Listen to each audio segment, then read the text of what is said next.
ഞാൻ തിരിച്ചങ്ങോട്ട് പോകാനുള്ള ഓട്ടോ കൂലി മാത്രമേ ഉള്ളൂ. സ്വത്രാഴ്ചയുടെ ഉള്ള 10 രൂപയുണ്ടായിരുന്നു. പക്ഷേ ഒരാളിനെ കണ്ടപ്പോൾ എൻ്റെ മനസ്സ് ശക്തമായിട്ട് പറഞ്ഞ് കൊടുക്കണം. ഞാൻ അങ്ങോട്ട് പോകാനുള്ള വണ്ടിക്കൂലി അങ്ങ് കൊടുത്തു. ഇനി എൻ്റെ ഫോണും ഇല്ല, ഗൂഗിൾ പേ ഇല്ല.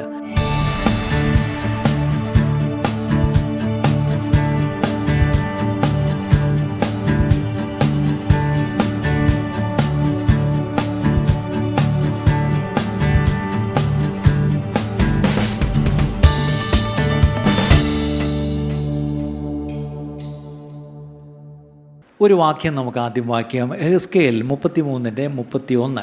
എസേക്കിയൽ ചാപ്റ്റർ 33 വേഴ്സ് 31. എഹെസ്കേൽ 33:31. സംഘം കൂടി വരുന്നത് വരുന്നത് പോലെ അവർ നിന്റെ അടുക്കൽ വന്ന് എന്റെ ജനമായിട്ട് നിന്റെ മുമ്പിൽ ഇരുന്ന് നിന്റെ വചനങ്ങളെ കേൾക്കുന്നു.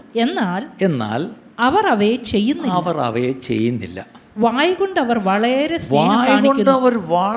സ്നേഹം കാണിക്കുന്നു.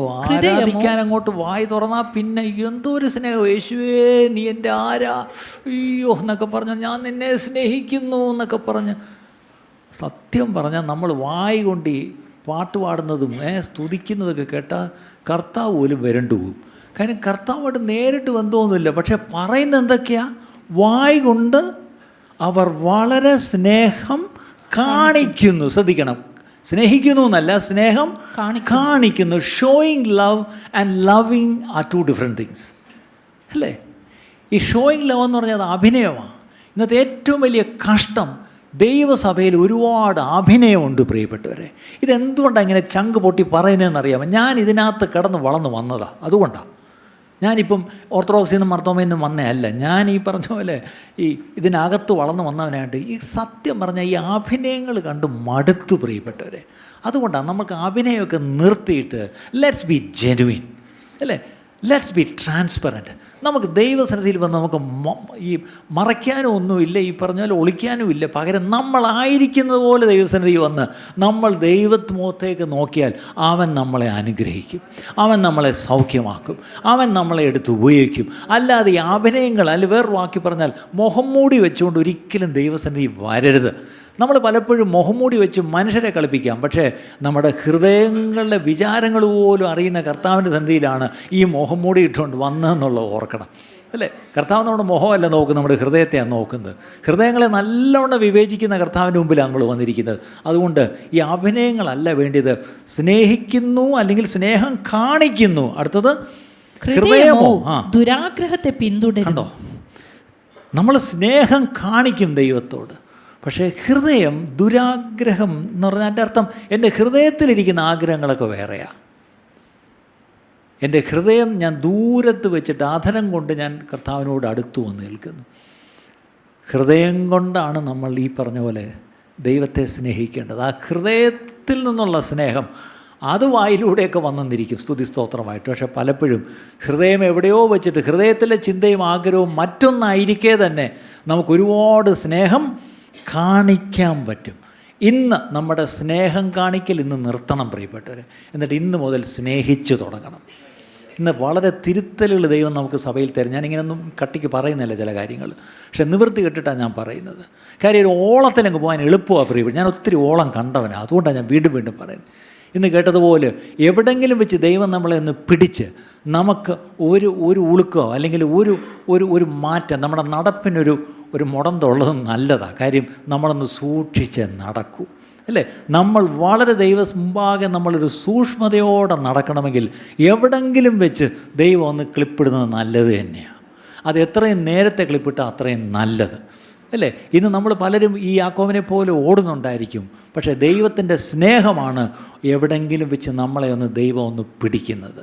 പക്ഷെ ആ പിടി എന്ന് പറഞ്ഞത് ദൈവത്തിൻ്റെ സ്നേഹത്തെയാണ് കാണിക്കുന്നത് പ്രിയപ്പെട്ടവരെ, അല്ലാതെ ദൈവം നമ്മളെ ശിക്ഷിക്കുകയല്ല. ഈ ഒരു വാക്യം എനിക്ക് വളരെ പ്രസക്തമായിട്ട് തോന്നി. അന്ന് ദൈവം പറയുക, അവരെങ്ങനെ വരുന്നു? സംഘം കൂടി വരുന്നു. എന്നിട്ട് കണ്ടില്ല, സംഘം കൂടി ഇരിക്കുക, സ്ഥലം പോലും ഇല്ല ഇരിക്കാൻ അല്ലേ? എല്ലാം കൂടെ ഒന്നിച്ചിങ്ങ് വരും, സംഘം കൂടി ഇങ്ങ് വന്നിരിക്കുക. എന്നിട്ട് എന്താണ്? അവർ നിൻ്റെ അടുക്കൽ വന്ന് എൻ്റെ ജനമായിട്ട് നിൻ്റെ മുമ്പിൽ ഇരുന്ന്. ഇപ്പം നിങ്ങളെ കണ്ട ആലോചിച്ച് നോക്കി, നിങ്ങളെല്ലാം തലയിലൊക്കെ തുണിയിട്ട് നല്ല വിശുദ്ധിയോടുകൂടെ ഭയബഹുമാനത്തോടെ അല്ലേ എല്ലാവരും കണ്ട് ആലോചിച്ച് നോക്കിയേ. ഇതുപോലൊരു നല്ല കൂട്ടം വേറെ എവിടെയെങ്കിലും ഉണ്ടോ? അല്ലേ, ദൈവജനമായിട്ടാണ് നമ്മൾ കൂടിയിരിക്കുന്നത്. എന്തോ സംശയം? എന്നിട്ട് അടുത്തത് എന്തുവായി കേൾക്കുന്നത്? വചനങ്ങളെ കേൾക്കുന്നു. ഇവിടെ വചനമല്ലാതെ ഒന്നും പറയുന്നില്ല. അതിൻ്റെ അർത്ഥം ഇവിടെ ഇരുന്ന് വചനം കേൾക്കുന്നു. പക്ഷേ അടുത്ത പ്രശ്നം എന്താ? എന്നാൽ അവയെ ചെയ്യുന്നില്ല. അതായി പ്രശ്നം. ഇതറിയാം, പക്ഷേ ചെയ്യുന്നില്ല. അല്ലേ? അതുകൊണ്ട് തിയറി എല്ലാവർക്കും അറിയാൻ പ്രിയപ്പെട്ടവരെ.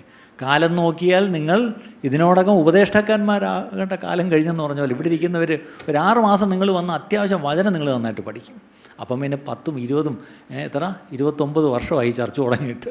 അടുത്ത സെപ്റ്റംബർ ആകുമ്പോൾ 30 വർഷവും. 30 വർഷമായിട്ട് വചനം കേട്ട് ഇരിക്കുന്നതല്ല കാര്യം. ഇത് ചെയ്യണം.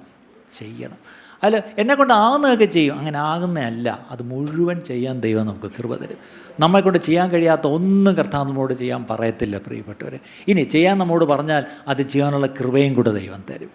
അങ്ങനെയാണ് ഇന്നൊരു പ്രാർത്ഥന പറയുക, കർത്താവേ ഈ വചനം അത് അനുഷ്ഠിക്കുവാൻ, അത് ചെയ്യുവാൻ, കർത്താവേ അത് പാലിക്കുവാൻ, അത് അനുസരിക്കുവാൻ, അതിൻപടി എൻ്റെ ജീവിതത്തെ ക്രമീകരിക്കുവാൻ എന്നെ സഹായിക്കണമേ എന്നൊരു പ്രാർത്ഥനയോടെ നിങ്ങൾ ദൈവസന്നിധിയിലായിരിക്കുക. ദൈവസഭ ദൈവ കുടുംബമാണ്. I always say the church is a family. അല്ലേ? As members of one family, ഒരേ കുടുംബം, ഒറ്റ കുടുംബമാണ് നമ്മൾ. നമ്മുടെ അപ്പൻ ഒരാൾ തന്നെയാണ്. ആ ഒരപ്പൻ്റെ മക്കളാണെങ്കിൽ ദൈവം ആഗ്രഹിക്കുന്നത് he wants us to experience life together.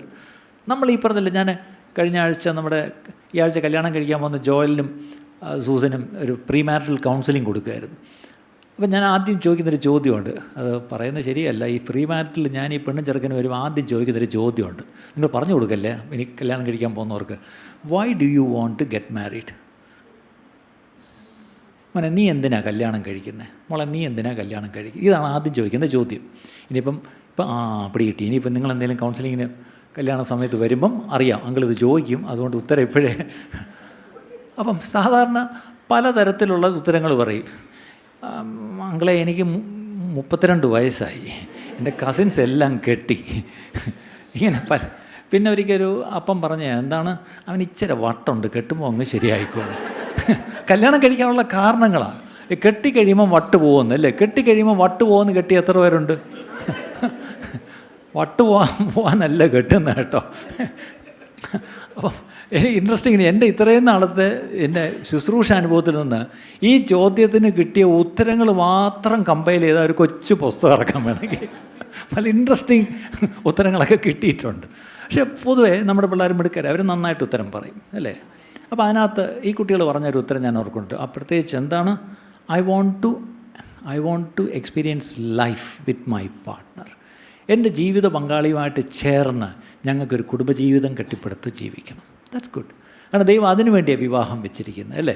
അങ്ങനെയാണെന്നുണ്ടെങ്കിൽ അതിനെക്കാട്ടിലും ഉന്നതമാണ് ദൈവ കുടുംബവുമായിട്ടുള്ള ആ ജീവിതം അല്ലേ? കർത്താവിനോടൊപ്പമാണ് നമ്മൾ ജീവിക്കുന്നത് പറയുമ്പോഴും ഭൂമിയിൽ ഒരു സഭയെ ദൈവം വെച്ചിട്ടുണ്ട്. ആ സഭയിൽ ചേർന്ന് sharing life together or experiencing life together as A church, അത് വളരെ പ്രധാനമാണ്. ചില വാക്യങ്ങൾ നമുക്കൊന്ന് വായിക്കാം. അപ്പോസ്തലപ്രവൃത്തി 2-ാം അധ്യായം 44-ാം വാക്യം. Acts chapter 2 verse 44. അപ്പോസ്തലപ്രവൃത്തിയിൽ 2-ാം അധ്യായം 44-ാം വാക്യം. വിശ്വസിച്ചവർ എല്ലാവരും ഒരുമിച്ചിരുന്നു. അത്രയും വായിച്ചു വിട്ടാൽ കുഴപ്പമില്ല. ഇപ്പം നിങ്ങളും ഇരിക്കുന്ന ഒരുമിച്ച് തന്നെയാണ് അല്ലേ? എല്ലാവരും നല്ല ഞെരുങ്ങിയായിരിക്കുന്നത്, എല്ലാവരും ഒരുമിച്ചിരിക്കുന്നത്, നല്ല തിക്ക് ഫെലോഷിപ്പ് ഉണ്ട്. അടുത്തത് സകലവും പൊതുവക. അടുത്തെന്താ? സകലവും പൊതുവക എന്നെണ്ണുകയും. ആ സ്തോത്രാഴ്ച പാത്രം ഒഴിച്ചിട്ട് നിങ്ങൾ കൊണ്ടുവന്നിട്ടേ ഒന്നുകൂടെ ഒന്ന് കൊടുക്കാം. എന്നിട്ട് എല്ലാവരുടെയും കാറിൻ്റെ കീ അതിനകത്ത് ഇടാൻ പറയാം. എന്നിട്ട് ഈ താക്കോലെല്ലാം കൂടെ വയ്ക്കും. അത്രയും കാറായല്ലോ. ഇനി മേലാൽ ഈ കൊണ്ടുവന്ന കാറെല്ലാം പൊതുവകയാണ്. തിരിച്ച് നിങ്ങൾക്ക് നിങ്ങളുടെ കാർ എടുത്തുകൊണ്ട് പോകാൻ പറ്റത്തില്ല. പൊതുവക ഖജനാവിലേക്ക് കൂട്ടി തന്നിട്ട് പോവുമോ നിങ്ങൾ? ശരിക്കും പറഞ്ഞാൽ പൊതുവകയെന്ന് പറഞ്ഞാൽ പിന്നീട് എൻ്റേതെന്ന് എനിക്കൊരു കാര്യത്തെ പറയാൻ പറ്റത്തില്ല. നിങ്ങളിങ്ങോട്ട് കൊണ്ടുവന്ന കാർ, നിങ്ങൾ ഓടിച്ചു വന്ന കാറ് പൊതുവകയെന്ന് എണ്ണി അതിന് തിരിച്ച് നിങ്ങളുടേതാണെന്ന് പറഞ്ഞ് കൊണ്ടുപോകാൻ പറ്റുമോ? ഇല്ല. അത് ഞാൻ ഉദാഹരണം പറയാം. ഇതുപോലെ എന്തും whatever you have, whatever God has given you, it's not yours അല്ലേ? It should be use for the common good. അത് പൊതുപ്രയോജനത്തിനായിട്ട്, അതായത് മറ്റുള്ളവർക്കുള്ളത് ദൈവം എന്നെ വിശ്വസിച്ചിട്ട് മുൻകൂട്ടി എൻ്റെ കയ്യിൽ തന്നു, അത്രയേ ഉള്ളൂ. നമുക്ക് പലപ്പോഴും നമുക്ക് ആവശ്യമുള്ളതിനെക്കാട്ടിലും അപ്പുറം എന്തെങ്കിലും കൈ കിട്ടുമ്പോൾ പെട്ടെന്നൊരു അയ്യോ കർത്താവ് എന്നെ അത്രയ്ക്ക് സ്നേഹിച്ച് എന്നെ അങ്ങ് അനുഗ്രഹിച്ചിരിക്കുക. അയ്യോ, നിങ്ങളെ അങ്ങ് അനുഗ്രഹിച്ചത് നിങ്ങൾ മറ്റുള്ളവർക്കൊരു അനുഗ്രഹമായി തീരാനാണ്. എത്ര പേർ അനുഗ്രഹമായി പറയും? അതാണ് ബ്ലെസ്സിങ് അല്ലേ? It's not I am getting blessed and blessed for what? To become a blessing for others. മറ്റുള്ളവർക്ക് ഞാൻ അനുഗ്രഹം. അപ്പോൾ നോക്കിയേ, അവർ പൊതുവക, സകലവും പൊതുവക എന്ന് എണ്ണുകയും ജന്മഭൂമി പത്രമല്ല, അവർക്കുണ്ടായിരുന്ന വസ്തുവും വകയും വീടും ഒക്കെ എന്ത് ചെയ്തു? വിറ്റ്, വസ്തുക്കളും വിറ്റ് അവനവന് ആവശ്യമുള്ള വസ്തുക്കൾ വിൽക്കാൻ കേട്ടോ. വീട് മാത്രമല്ല കേട്ടോ, വസ്തുക്കൾ, ഈ ചുമ്മാ മേടിച്ചിട്ട വസ്തുക്കൾ. ചിലർക്കൊക്കെ ഈ ഗൾഫിൽ ഇരുന്നുകൊണ്ട് ചിലരൊക്കെ അവിടെ കാണുന്നിടത്തെല്ലാം അങ്ങ് സ്ഥലം മേടിക്കും. അവസാനം കുറച്ചാൾ മുമ്പ് കുവൈറ്റിൽ നിന്നൊരു പയ്യൻ എന്നോട് പറഞ്ഞ്, എൻ്റെ അങ്കിളെ, എൻ്റെ പപ്പ ഈ അവധിക്ക് പോകുമ്പോഴെല്ലാം കാണുന്നിടത്തെല്ലാം വസ്തു മേടിക്കും. അവസാനം ഒരു കോട്ട എന്തു പറ്റി? അപ്പൻ മരിച്ചുപോയി. ഇതിൻ്റെയൊക്കെ പ്രമാണം എവിടെ നിന്ന്? ഇത് ഏത് സ്ഥലത്തിൻ്റെ പ്രമാണമാണ്? ഇതിനൊന്നും പിള്ളേർക്കൊന്നും മലയാളവും അറിയത്തില്ല, അറിയാമല്ലോ. അവസാനം ഈ ഒരു മോൻ, അവനും ഗൾഫിലായിരുന്നു, അവൻ ജോലി വിട്ടിട്ട് നാട്ടിൽ വന്ന് അവൻ 6 മാസം വീട്ടിൽ കുത്തിയിരുന്ന് ഈ പ്രമാണങ്ങളൊക്കെ എവിടെ നിന്നൊക്കെ തപ്പിയെടുത്ത് ഇതെല്ലാം പഠിച്ച് മനസ്സിലാക്കി. ഇനി എവിടൊക്കെയാണ് സ്ഥലമൊന്ന് പോയി കണ്ട. അപ്പോൾ പലതിനും ഈ പറഞ്ഞല്ലോ കരവടച്ചിട്ടില്ല. കരവടയ്ക്കാനൊക്കെ ഇയാൾ ആരണ്ടൊക്കെ ഏൽപ്പിച്ചു, അവരൊക്കെ കളിപ്പിച്ചു. ചുരുക്കി പറഞ്ഞാൽ ഇയാൾ 6 മാസം കൊണ്ട് തീർന്നിട്ട് പോകുന്നത് 1 വർഷമായിട്ടും ഇയാളതെല്ലാം നേരെയാക്കിയെടുത്തില്ല. അപ്പോൾ ഈ മോൻ എന്നോട് പറയും, എന്തൊരു മെനക്കേടാ ഡാഡി ഉണ്ടാക്കി വെച്ച്. ഇയാൾക്ക് ഇതിൻ്റെ വല്ല ആവശ്യം ഉണ്ടായിരുന്നു. ഓരോ പ്രാവശ്യം നാട്ടിൽ വരുമ്പോഴും എന്ത് ചെയ്യും? ഓരോ സ്ഥലം മേടിക്കും. ഇത് എവിടാ മേടിച്ചത്? ചിലതൊന്നും സ്ഥലം പോയി പുള്ളി കണ്ടിട്ട് പോലുമില്ല. പ്രമാണമൊക്കെ എവിടെ ഇരിക്കുന്നതെന്ന് പോലും അറിയത്തില്ല അല്ലേ? ഇങ്ങനെ കയറി വസ്തുക്കൾ മേടിച്ചിടുന്ന ഒത്തിരി വിശ്വാസികളെ എനിക്കറിയാം. ഇവിടെ ആരെങ്കിലും ഉണ്ടെങ്കിൽ ഇന്നും മാനസാന്തരപ്പെട്ടോണം. ഇനിയുള്ള കാലം വസ്തുക്കൾ മേടിച്ചു കൂട്ടാനുള്ള കാലമല്ല. ഉണ്മാനും ഒടുക്കാനും കയറിക്കിടക്കാനൊരു വീടും ഉണ്ടെങ്കിൽ അത് മതി. വാടക വീടാണേലും കുഴപ്പമില്ല പ്രിയപ്പെട്ടവരെ. നമ്മൾ അങ്ങനെയൊക്കെ നമ്മൾ ചിന്തിച്ച് തുടങ്ങണം. അവിടെ വസ്തുക്കളും എന്ത് ചെയ്തു? വിറ്റ് അവനവൻ ആവശ്യമുള്ളതുപോലെ എല്ലാവർക്കും പങ്കിടുകയും. കണ്ടോ, വിറ്റ് കൊണ്ടുവന്ന് മോൻ്റെയും മോടെ വരെയും ഫിക്സഡ് ഇട്ട് വെച്ച്.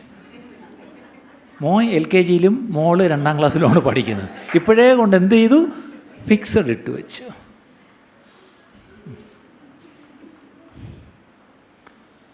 ആവശ്യമുള്ളവർക്ക് പങ്കിട്ട് കൊടുക്കാൻ വേണം നമ്മൾ വസ്തു വിൽക്കാൻ.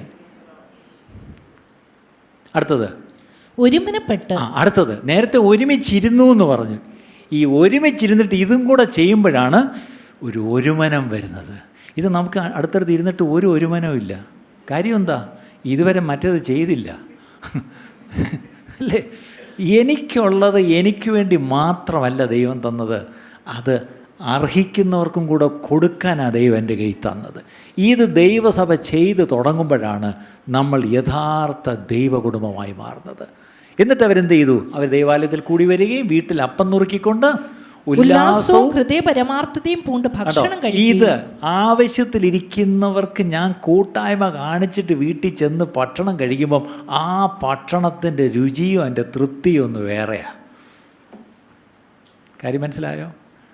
ഉല്ലാസവും ഹൃദയപരമാർത്ഥതയും പൂണ്ട് ഭക്ഷണം കഴിക്കുന്ന എത്ര പേരുണ്ട്? ഇന്നലൊരു സഹോദരൻ ഞാൻ കണ്ണുമായിരുന്നു, മറ്റിവിടെ സാധനം കുത്തി വെച്ചിട്ടുണ്ട്. എന്നിട്ട് അത് ഫോണിലെ ആപ്പിലോട്ടും കണക്ട് ചെയ്തിട്ടുണ്ട്. ഈ ഷുഗർ എത്ര പൊങ്ങുന്നു താഴുന്നു എന്നുള്ളത് കാണാനാണ്. അപ്പോൾ ഓരോ വട്ടം പുള്ളി കഴിച്ചേച്ച് ഓടിപ്പോയി നോക്കും എത്ര കൂടി. ഹൃദയപരമാർത്ഥതയും എന്താണ് ഉല്ലാസവും പൂണ്ട് കഴിക്കാൻ പറ്റുമല്ലേ? എന്ത് കഴിഞ്ഞ് പുള്ളി പറയാം, മിനിഞ്ഞാന്ന് ഞാനൊരു 3 ഇടിയപ്പം തിന്നു, അപ്പോഴത്തേക്ക് കണ്ട് അങ്ങ് ഷുഗർ അങ്ങ് പൊങ്ങി. ചുരുക്കി പറഞ്ഞാൽ ഒരു വക തിന്നാൻ വയ്യ. ഇവിടെ ആണ്ട് ഒട്ടിച്ച് വെച്ചിരിക്കുക, ഫോണിലിപ്പം കാണുകയും ചെയ്യുക എത്ര ഷുഗർ കയറിയെന്ന്. ആലോചിച്ച് നോക്കിയേ. ഒറ്റ വഴിയേ ഉള്ളൂ, ഈ പറഞ്ഞ പോലെ നമ്മൾ ആ പുതിയ നിയമസഭയുടെ ആ ഒരു രീതിയിലേക്ക് മടങ്ങി വരേണ്ട കാലമായെന്ന്. നമ്മൾ മടങ്ങി വരേണ്ട കാലമായെന്ന് ഞാൻ പറയും. ശരി, അടുത്തൊരു വാക്യം കൂടെ വായിക്കാം. അതിൻ്റെ തന്നെ 4:32 ആക്ട്സ് 4:32 അപ്പോസ്തലർ 4:32 ഏക ഹൃദയവും ഏക മനസ്സുമുള്ളവരായി. അടുത്ത മുതൽ ഏക ഹൃദയം, വിശ്വസിച്ചവരുടെ കൂട്ടം അല്ലേ? ശിഷ്യന്മാരുടെ കൂട്ടം ഒന്നിടത്തുണ്ട്, പിന്നീട് അവർക്ക് ക്രിസ്ത്യാനികളെന്ന് പേര് വന്നു. പക്ഷേ ഇവിടെ വിശ്വസിച്ചവരുടെ കൂട്ടം അല്ലെങ്കിൽ വിശ്വാസികളുടെ കൂട്ടം. ഇവിടെ ഇരിക്കുന്ന നിങ്ങളും വിശ്വാസികളാണെന്ന് നിങ്ങളെപ്പറ്റി പറയുന്നെങ്കിൽ നിങ്ങളുടെ ക്വാളിറ്റി എന്താ? വിശ്വസിച്ച ഞാൻ, യേശുവിൽ വിശ്വസിച്ച ഞാൻ. നമ്മൾ ഒരുമിച്ച് കൂടുമ്പോൾ നമ്മൾ എങ്ങനെ കൂടുന്നു? ഏക ഹൃദയവും ഏക മനസ്സും ഉള്ളവരായിരുന്നു. ഏക മനസ്സും ഏക ഹൃദയമുള്ളവർ ഒന്ന് കൈപോക്കിക്കേ. ഒരു മനുഷ്യൻ പോലും കൈപോക്കുന്നില്ല. അപ്പം അറിയാം, നിങ്ങൾ ദൈവസന്നിധി വന്ന് കള്ളം പറയത്തില്ല എന്നൊരു തീരുമാനം നേരത്തെ എടുത്തു. അതുകൊണ്ടായിരിക്കും ആരും കൈപോക്കാത്തത്. ഇവിടേക്ക് നമുക്കൊന്നും ഏക ഹൃദയവും ഏക മനസ്സൊന്നും ഇല്ല പ്രിയപ്പെട്ടെ. എന്നാൽ തുറന്നു പറയാം. Why should be tell a lie? ആദിമസഭ ഏക ഹൃദയവും ഏക മനസ്സും ഉള്ളവരായിരുന്നു. അങ്ങനെ ഏക ഹൃദയവും ഏക മനസ്സും ഉള്ളവരാണ് അടുത്തത് തനിക്കുള്ളതൊന്നും സ്വന്തമെന്ന് ആരും പറഞ്ഞില്ല. ആണ്ടോ, തനിക്കുള്ളതൊന്നും സ്വന്തമെന്ന് ആരും പറഞ്ഞില്ല. എങ്ങനെ അത് പറയുന്നത്? ഒന്നും കിട്ടുന്നില്ല നോക്കിയിട്ട് അല്ലേ? പോട്ടെ, അടുത്തത്. സകലവും അവർക്ക് പൊതുവായിരുന്നു. ഇങ്ങനെയുള്ളൊരു സഭയിലെ അവസ്ഥ എന്താണെന്നറിയോ? അപ്പോസ്തലന്മാർ മഹാശക്തിയോടെ കർത്താവായ യേശുവിന്റെ പുനരുത്ഥാനത്തിന് സാക്ഷ്യം പറഞ്ഞു. ഇങ്ങനെയുള്ള സഭയിൽ അവിടെ ശുശ്രൂഷിക്കുന്നവർ ശക്തിയോടെ, മഹാശക്തിയോടെ യേശുവിന്റെ പുനരുത്ഥാനത്തിന് സാക്ഷ്യം പറഞ്ഞു വന്നു. എല്ലാവർക്കും ധാരാളം കൃപ കിട്ടി. അപ്പം ധാരാളം കൃപ കിട്ടുന്നൊരു സഭ ഏതാണെന്നറിയാമോ? ഏറ്റവും കൂടുതൽ ഒച്ചത്തിൽ ആരാധിക്കുന്ന സഭയോ, ഏറ്റവും കൂടുതൽ ഉറക്കെ പാട്ട് പാടുന്നവരോ, ഏറ്റവും കൂടുതൽ കൈയടിക്കുന്നവരോ അല്ല. ഏക ഹൃദയവും ഏക മനസ്സുമുള്ളവരായി ഒരുമിച്ച് വന്ന് കൂടുന്ന ഒരു സഭ. ഇത്ര പേർക്കത് മനസ്സിലായി പ്രിയപ്പെട്ടവരെ? ഇന്നെല്ലാവരും ഇങ്ങനെ തപ്പി നടക്കുക, എവിടെയാ ഒരു ഉശിരുള്ള സഭ ഏതാ? ഞാൻ വേദനയോടെ പറയുക, നമ്മൾ പലപ്പോഴും സഭയെ പറ്റിയുള്ള നമ്മുടെ നിർവചനം തന്നെ തെറ്റിപ്പോയി പ്രിയപ്പെട്ടവരെ. This is the company of believers where they are of one heart, they are of one mind and they share. എന്താ ഷെയർ ചെയ്യുന്നത്? കാണുമ്പം ഞാൻ അതിലേക്ക് വരാം. സൂപ്പർഫിഷ്യലായിട്ടുള്ള ഷെയറിങ്ങിനെ പറ്റി ഞാൻ പറയാം. റോമാലേഖനം 12-ാം അധ്യായത്തിലേക്ക് വന്നേ, 10-ാം വാക്യം. റോമൻസ് 12:10. റോമാലേഖനം 12-ാം അധ്യായം 10-ാം വാക്യം. സഹോദരപ്രീതിയിൽ തമ്മിൽ സ്ഥായി പൂണ്ട് ബഹുമാനിക്കുന്നതിൽ അന്യോന്യം മുന്നിട്ട് കൊള്ളുവിൻ. അന്യോന്യം ബഹുമാനിക്കുന്നതിൽ എന്ത് ചെയ്യണം? മുന്നിട്ട് കൊള്ളുവിൻ. നമ്മൾ അന്യോന്യം ഒന്ന് ബഹുമാനിക്കുന്ന എങ്ങനെയാ? ആലോചിച്ച്. നിങ്ങൾ അടുത്തിരിക്കുന്ന നിങ്ങളുടെ സഹോദരനെ, സഹോദരിയെ ബഹുമാനിക്കാറുണ്ടോ നമ്മൾ? എടാ, വീട്ടിൽ നിന്ന് വരുന്ന ഭാര്യയും ഭർത്താവും അന്യോന്യം ബഹുമാനിക്കുന്നില്ല, പിന്നെ പിള്ളേരും അപ്പനമ്മയും ബഹുമാനിക്കുന്നില്ല അല്ലേ? പിന്നെയാണ് സഭയിലിരിക്കുന്ന വിശ്വാസികൾ അന്യോന്യം ബഹുമാനിക്കുന്നത്. ഇവിടെ പറയുക, സഹോദരപ്രീതിയിൽ തമ്മിൽ സ്ഥായി കൊണ്ട് ബഹുമാനിക്കുന്നതിൽ അന്യോന്യം മുന്നിട്ട് കൊള്ളുവിൻ. ഞാൻ ചിലപ്പോൾ ഫസ്റ്റ് സർവീസിൻ്റെ വരുമ്പം പ്രായമുള്ള 2-3 അങ്കിളുമാരുണ്ട്. അവർ 8 മണിക്ക് സർവീസിന് 7:30 ഇങ്ങ് വരും. അവർ വടിയൊക്കെ കുത്തിയാണ് വരുന്നത്. എന്നിട്ട് ഇവിടെ വന്നിരിക്കും. അപ്പം ഞാൻ വരുമ്പോഴത്തേക്കും ഇവരെന്നെ കാണുമ്പോൾ ചാടി അങ്ങ് എഴുന്നേക്കും. അപ്പോൾ എനിക്ക് സങ്കടം തോന്നി. ഇത്രയും പ്രായമുള്ള അപ്പച്ചൻ എഴുന്നേക്കേണ്ട ആവശ്യമില്ല. ഞാൻ ഇവിടെ ഇരിക്കട്ടെ. ഇല്ല, എഴുന്നേറ്റ് നിന്നേ കൈതരൂ. ഞാൻ ചിലപ്പോൾ ചിന്തിക്കും, ഇത്രയും പ്രായമുള്ള ആ അപ്പച്ചന്മാർക്കൊക്കെ 80 വയസ്സിനൊക്കെ കൂടുതലുണ്ട്. പക്ഷെ അവരിന്നൊരു ഞാൻ ചെറുപ്പമല്ലല്ലോ, ഞാൻ ഈ പഴയ ഓർമ്മയ്ക്കങ്ങ് പറഞ്ഞു പോകുന്നത്. പക്ഷേ അവരുടെ രീതി എഴുന്നേറ്റ് നിന്ന് കൈ കൊടുക്കുക. എനിക്ക് അവർ വടിയൊക്കെ കുത്തി എഴുന്നേക്കാൻ തന്നെ ഇച്ചിരി സമയം എടുക്കും. അപ്പം ഞാൻ ഇരിക്കി എഴുന്നേക്കണ്ട, ഇങ്ങനൊന്ന് ചാടി എഴുന്നേക്കണ്ട. ഇല്ല, എഴുന്നേറ്റ് നിന്നേ കൈ തരൂ. അതൊക്കെ നമ്മുടെ നല്ല മാതൃകളാണ് പ്രിയപ്പെട്ടവർ. ഇന്ന് നമ്മുടെ പിള്ളേരോ കാലുമേ കാല് വിട്ടിരിക്കും. വല്യപ്പച്ചൻ വന്നാ എന്തോടാ മോനെ വായിക്കുന്നത്? എങ്ങോട്ടാണോ നമ്മൾ പോകുന്നതെന്ന് ഒരു പിടിയില്ല. കാര്യം, നമ്മുടെ വീട്ടിൽ മുതിർന്നവർ അന്യോന്യം ബഹുമാനിക്കുന്നത് കണ്ടാൽ നമ്മുടെ കുഞ്ഞുങ്ങളും അത് കണ്ട് പഠിക്കും പ്രിയപ്പെട്ടവരെ. ഇന്ന് പലപ്പോഴും ഈ പിള്ളേർ ഈ കാർട്ടൂൺ ക്യാരക്ടർ കണ്ട് വീട്ടിൽ ഇരിക്കുന്നവരെ ഇപ്പോൾ ഓരോ ക്യാരക്ടേഴ്സ് കാണുന്നത്. അപ്പച്ചനൊരു ക്യാരക്ടർ, മമ്മി ഒരു ക്യാരക്ടർ, ചേട്ടനൊരു ക്യാരക്ടർ, പട്ടി ഒരു ക്യാരക്ടർ, പൂച്ച ഒരു ക്യാരക്ടർ അല്ലേ? ശരിക്കും പറഞ്ഞാൽ നമ്മൾ യാഥാർത്ഥ്യത്തിലേക്ക് മടങ്ങി വരാം. ഇത് എവിടെയെങ്കിലും ഒരു മാതൃക കാണിക്കേണ്ടത് ദൈവസഭയിലാണെന്ന് ഓർത്തോണം അല്ലേ? അപ്പം അന്യോന്യം ബഹുമാനിക്കുന്നതിൽ മുന്നിട്ട് നിൽക്കണം. അടുത്ത ഒരു കാര്യം കൂടെ ഉണ്ട്, 15-ാം വാക്യം. സന്തോഷിക്കുന്നവരോടുകൂടെ സന്തോഷിക്കുക. കേട്ടോ, ഇവിടെ സന്തോഷിക്കുന്ന ആരെങ്കിലും ഉണ്ടോ? ഉണ്ടെങ്കിൽ അവരുടെ കൂടെ സന്തോഷിക്കുക. ഇന്നത്തെ ഏറ്റവും വലിയ പ്രശ്നം, സന്തോഷിക്കുന്നവരെ കാണുമ്പം അസൂയപ്പെടുക നമ്മൾ ചെയ്യുന്നത്. അല്ല, സന്തോഷിക്കുന്നവരുടെ കൂടെ സന്തോഷിക്കണം. അടുത്തത് കരയുന്നവരോട് കൂടെ കരയുകയും ചെയ്യുവിൻ. ഇവിടെ വരുന്ന ആരെങ്കിലും കരയുന്നുണ്ടോ? നിങ്ങളെ കാണാൻ അവർ കരയത്തില്ലായിരിക്കും. കരയുന്നവരുണ്ട് പ്രിയപ്പെട്ടവരെ, കരയുന്നവരുണ്ട്. നിങ്ങൾ ചിലപ്പോൾ ഒരാൾക്ക് വന്ന് കൈ കൊടുക്കുമ്പം പെട്ടെന്ന് അവരുടെ കണ്ണ് നിറയുന്ന കാണാം. ഞാനൊക്കെ ചിലപ്പോൾ ഇങ്ങനെ കൈ കൊടുക്കുമ്പം ചിലർ പെട്ടെന്ന് കരയും. ഞാൻ വിചാരിക്കും വൈ ആർ ദേ ക്രൈയിങ്? ഇന്നൊരു കൈ കൊടുക്കാൻ ആളില്ല പ്രിയപ്പെട്ടവരെ. ഒന്ന് സ്നേഹത്തോടൊന്ന് സംസാരിക്കാൻ ആളില്ല. ആരും ഒന്ന് ഫോൺ ചെയ്ത് സംസാരിക്കുന്നില്ല. പ്രായമായ പലരുടെയും സങ്കടം, ആരും ഒന്ന് ഞങ്ങളെ തിരക്കി പോലും വരുന്നില്ല. ആരും ഒന്ന് എങ്ങനെയുണ്ടെന്ന് തിരക്കുന്നില്ല. എനിക്ക് വയ്യാന്ന് ഞാൻ പണ്ടെന്ന് പറഞ്ഞതാണ്, പക്ഷേ എങ്ങനെയുണ്ടെന്ന് തിരക്കിയിട്ടേ ഇല്ല. ഞങ്ങൾ പ്രാർത്ഥിക്കുന്നുണ്ട്, അതിൽ അങ്ങോട്ടൊന്ന് വരട്ടെ, അല്ലെങ്കിൽ എന്തെങ്കിലും കഴിച്ചോ, എന്തെങ്കിലും ഭക്ഷണം ഞാൻ കൊണ്ടുവരട്ടെ, ഇതൊന്നും ചോദിക്കുന്ന പോലും ഇല്ല പ്രിയപ്പെട്ടവരെ. ഇങ്ങനത്തെ ഒരു കാലത്തിലാണ് നമ്മൾ ജീവിക്കുന്നത്. അതുകൊണ്ട് സഭയായിട്ട് ചില മാറ്റങ്ങൾ നമുക്കുണ്ടായേ പറ്റൂ. ഇത് നമുക്കൊരു മാറ്റം വേണം പ്രിയപ്പെട്ടവരെ. അപ്പോൾ നോക്കിയേ, കരയുന്നവരോട് കൂടെ കരയുന്നവർ, കരയുന്നവരോട് കൂടെ കരയുന്നവർ. 15-ാം വാക്യം, സന്തോഷിക്കുന്നവരോട് സന്തോഷിക്കുകയും കരയുന്നവരോട് കൂടെ കരയും. അപ്പം ഇവിടെ ഈ ഒരു എക്സ്പീരിയൻസിങ് ലൈഫ് ടുഗദർ, അതിനാണ് ബൈബിൾ പറയുന്നൊരു വാക്കാണ് ഫെലോഷിപ്പ്. എന്താണ് അതിന്? കൊയിനോണിയ എന്ന് പറഞ്ഞാൽ, ഞാൻ പറഞ്ഞു എന്താണ് ഗ്രീക്കിലെ വാക്ക് കൊയിനോണിയ. സിംപ്ലി മീൻസ് ടു ഷെയർ, പങ്കുവയ്ക്കുക എന്നാണ്. അതുകൊണ്ടാണ് സുവിശേഷത്തിൻ്റെ പാർട്ട്ണർഷിപ്പ്, സുവിശേഷത്തിൽ പങ്കാളി. അപ്പോൾ ഈ പാർട്ട്ണർഷിപ്പിനും ഫെലോഷിപ്പിനും ഒരേ വാക്കാണ്, അത് കൊയിനോണിയ എന്നാണ്. പക്ഷേ എൻ്റെ സിമ്പിൾ മീനിങ് ടു ഷെയർ എന്ന് മാത്രമാണ്, അല്ലേ? അപ്പം ഇവിടെ ഈ റിയൽ ഫെലോഷിപ്പ്, ശരിക്കുള്ള യഥാർത്ഥ സത്യമായ കൂട്ടായ്മ എന്താണെന്ന് ചോദിച്ചാൽ, കൂട്ടായ്മയ്ക്കൊരു യോഗത്തിന് വരുന്നതോ, ഒരു ഞായറാഴ്ച ഒരുമിച്ച് കൂടുന്നതോ, അല്ലേ, അന്യോന്യം കാണുമ്പോൾ ഒന്ന് മിണ്ടുന്നതോ, എന്നിട്ട് ചെന്ന് കൈ കൊടുക്കുന്നതോ, അല്ലെങ്കിൽ ഒരുമിച്ച് ഭക്ഷണം കഴിക്കുന്നതോ, അല്ലെങ്കിൽ ഇതൊന്നുമല്ല ഹാവിങ് ഫുഡ് ഓർ ഫൺ, ഇതൊന്നുമല്ല ഫെലോഷിപ്പ്. ഫെലോഷിപ്പ് എന്ന് പറഞ്ഞാൽ നിങ്ങൾ ശ്രദ്ധിച്ച് കേൾക്കണമേ, കൂട്ടായ്മ എന്തെന്ന് പറഞ്ഞാൽ അൺസെൽഫിഷ് ലവിങ്. എന്താണ്? സ്വാർത്ഥത ഇല്ലാത്ത അല്ലെങ്കിൽ നിസ്വാർത്ഥമായ സ്നേഹം. ഞാനൊരാളെ സ്നേഹിക്കുമ്പം എന്തെങ്കിലും കണ്ടിട്ടേ സ്നേഹിക്കത്തുള്ളൂ. ശരിയല്ലേ?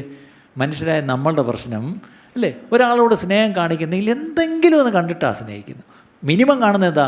ഞാൻ അങ്ങോട്ട് സ്നേഹിക്കുമ്പം ഇങ്ങോട്ട് എന്നെ സ്നേഹിക്കും. അതാണ് ആദ്യം, അല്ലേ? മിനിമം അത്രയെങ്കിലും നമ്മൾ പ്രതീക്ഷിച്ചാണ് ഒരാളെ സ്നേഹിക്കുന്നത്. ഒരാളെ കാണുമ്പോൾ ഇത് വേസ്റ്റാണ്, ഇങ്ങോട്ട് സ്നേഹമൊന്നും കിട്ടാൻ മെനക്കേടാ, ഓടി രക്ഷപ്പെടാം എന്നും പറഞ്ഞുകൊണ്ടും നമ്മളെന്ത് ചെയ്യും? സ്നേഹിക്കത്തില്ല, ഓടി രക്ഷപ്പെടത്തേ ഉള്ളൂ. പക്ഷേ ഒരു ദൈവസഭയിൽ അങ്ങനെ അല്ല പ്രിയപ്പെട്ടവരെ. ഈ അൺസെൽഫിഷ് ലവിങ്, നിസ്വാർത്ഥമായ സ്നേഹം. അടുത്തത് ഓണസ്റ്റ് ഷെയറിങ്. എന്താണ്? സത്യസന്ധമായ പങ്കുവയ്ക്കൽ. സത്യസന്ധമായിട്ട് നിങ്ങൾ എന്തെങ്കിലും പങ്കുവയ്ക്കാറുണ്ടോ? അടുത്തത് പ്രാക്ടിക്കൽ സെർവിങ്, പ്രായോഗികമായിട്ട് ശുശ്രൂഷിക്കും. എങ്ങനെയാണ് പ്രായോഗികം എന്ന് പറഞ്ഞാൽ, ഇപ്പം നമ്മൾ ആരെങ്കിലും ആശുപത്രിയിലാണെന്ന് കേട്ടു. ആശുപത്രിയിലല്ലേ, എത്ര മണിക്കവിടെ കയറ്റി വിടും? 4 മണിക്ക് കയറ്റി വിടുമോ? എല്ലാവരെയും കയറ്റി വിടുമോ? പിന്നെ എനിക്ക് ഇന്ന് രാവിലെ ഒരു തൊണ്ടയ്ക്കൊരു വേദനയൊക്കെ ഉണ്ട്, ഇതും കൊണ്ട് ഞാൻ പോകണോ? ഇനി ചിലപ്പോൾ ഞാൻ ഈ തൊണ്ടയ്ക്ക് വേദനയും കൊണ്ട് അയാൾക്ക് കിട്ടുമോന്നല്ല, അവിടെ നിന്ന് വല്ല ഇങ്ങോട്ട് കിട്ടുമോ? പ്രാക്ടിക്കൽ സെർവിങ് എന്ന് പറഞ്ഞാൽ, അവിടെ ആരാ ഇന്ന് കൂടെ കിടക്കുന്നത്? പുള്ളിക്കാരുടെ ആരും ഇല്ലല്ലോ അവിടെ കൂടെ. ഞാൻ രാത്രി അവിടെ പോയി കിടക്കട്ടെ, ഒന്ന് വിളിച്ചെന്ന് ചോദിച്ചാൽ ഞാൻ രാത്രി അവിടെ പോയി കിടക്കാം. ഇപ്പം എന്താണ്, നമ്മുടെ ചില ആൻറ്റിമാർക്ക് വയ്യ.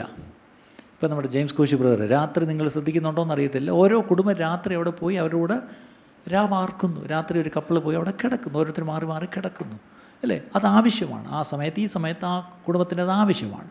ഇതുപോലെ നമ്മുടെ വേറെയും ചില പ്രായമുള്ള ആൻറ്റിമാർ ആയിരിക്കുന്നു, ഓരോരുത്തർ മാറി മാറി ടേൺ എടുത്ത്. ഇപ്പം ഇന്ന് രാവിലെ ഒരാളോട് പോയി ഉച്ച വരെ ഇരിക്കുന്നു, ഉച്ച കഴിഞ്ഞ് അടുത്തൊരാൾ പോയി അവിടെ ഉച്ച കഴിഞ്ഞ് വൈകുന്നേരം വരെ ഇരിക്കുന്നു. എന്തിനായി പോയിരിക്കുന്നത്?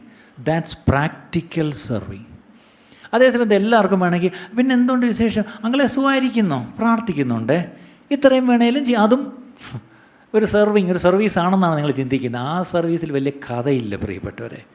അടുത്തത് സാക്രിഫിഷ്യൽ ഗിവിങ്. എന്താണ്? ത്യാഗപരമായിട്ട് കൊടുക്കുക. അതിൻ്റെ അർത്ഥം, ഇഷ്ടംപോലെ ബാങ്കിൽ കാശ് കിടക്കുന്നവർക്ക് ഈ പറഞ്ഞ ഗൂഗിൾ പേ ഒരു 10,000 രൂപ കൊടുക്കുന്ന വലിയ ആനക്കാര്യമൊന്നുമല്ല. പക്ഷേ ഞാൻ തിരിച്ചങ്ങോട്ട് പോകാനുള്ള ഓട്ടോ കൂലി മാത്രമേ ഉള്ളൂ. സ്വത്രാഴ്ചയുടെ ഉള്ള 10 രൂപയുണ്ടായിരുന്നു. പക്ഷേ ഒരാളിനെ കണ്ടപ്പോൾ എൻ്റെ മനസ്സ് ശക്തമായിട്ട് പറഞ്ഞ് കൊടുക്കണം. ഞാൻ അങ്ങോട്ട് പോകാനുള്ള വണ്ടിക്കൂലി അങ്ങ് കൊടുത്തു. ഇനി എൻ്റെ ഫോണും ഇല്ല, ഗൂഗിൾ പേ ഇല്ല. തിരിച്ചിനി ഇവിടെ നിന്ന് എവിടം വരെ നടക്കണം? സാരമില്ല, ഞാൻ നടക്കാം. എന്ന് പറഞ്ഞ് നിങ്ങൾ നടന്നു പോവുകയാണെങ്കിൽ നിങ്ങൾ ആ കൊടുത്ത 100 രൂപ സാക്രിഫിഷ്യൽ ഗിവിങ് ആയിരുന്നു. എത്ര പേർക്ക് മനസ്സിലായി? അങ്ങനെ എത്ര പേര് അവസാനം കൊടുത്തേ? ഞാനൊരു കാര്യത്തിന് വേണ്ടി കാശിങ്ങനെ കൂട്ടി വെച്ചിരുന്നു. അപ്പോഴാണ് പാസ്റ്റർ ബിൽഡിംഗ് ഫണ്ട് പറഞ്ഞ് കൊടുത്തു. അങ്ങനെ കൊടുക്കരുത്. ആവശ്യത്തിലിരിക്കുന്ന ഒരാളിനെ കണ്ടപ്പം എന്താണ്ട് അയാളുടെ കുട്ടിക്ക് ഫീസ് കൊടുത്തില്ല എന്ന് കേട്ടു. ഞാനൊന്നും ചിന്തിച്ചില്ല. ഞാൻ മറ്റൊരു കാര്യത്തിന് വേണ്ടി കൂട്ടി വെച്ചതാ. ഞാനൊന്നും ചിന്തിച്ചില്ല. ഞാനെടുത്തങ്ങ് ആൾക്ക് കൊടുത്തു. എന്ന് കൊടുത്താൽ എന്താണത്? Sacrificial giving. ഉണ്ടായിട്ടല്ല കൊടുക്കേണ്ട പ്രിയപ്പെട്ട, ഉള്ളവർക്ക് കൊടുക്കാൻ വലിയ ബുദ്ധിമുട്ടാണ്. പക്ഷേ ഇല്ലാത്ത സമയത്ത് കൊടുക്കുന്നത്, കഥ പറയാതിരിക്കുന്ന നിവൃത്തിയില്ല. ഉദാഹരണം പറയാം. ഞാൻ ഈ വളർന്നു വന്ന കാലത്ത് ഞങ്ങളുടെ വീട്ടിൽ ഒന്നുമില്ലായിരുന്നു. അപ്പോൾ എൻ്റെ അപ്പനാണെങ്കിൽ ഒരു വലിയ ധാരാളിയാണ്. എന്ന് പറഞ്ഞാൽ അങ്ങ് എല്ലാവർക്കും കൊടുക്കണം. പക്ഷേ എന്തെടുത്തിട്ടായി കൊടുക്കുന്നത്? ഒരിക്കലും ഒരു പൊടിയൻ മേശരി ഉണ്ടായിരുന്നു. ഒരു ജോലിയൊന്നും ചെയ്യാത്തൊരു മേക്ക് ആരാണ് ഈ മേശരി എന്ന് പേരിട്ടെന്ന് എനിക്കും അറിയത്തില്ല. തിരുവനന്തപുരത്ത് ഒത്തിരി മേസ്ത്രിമാരുണ്ട്. ഇയാളിങ്ങനെ ഓരോ വീട്ടിൽ ചെന്ന് കാശ് മേടിക്കുന്നതാണ് ഇയാളുടെ പരിപാടി. ഒരിക്കൽ വീട്ടിൽ ചെന്ന്, സാറേ എൻ്റെ മോടെ കല്യാണം, എന്തെങ്കിലും സാറ് തന്നേ പറ്റും.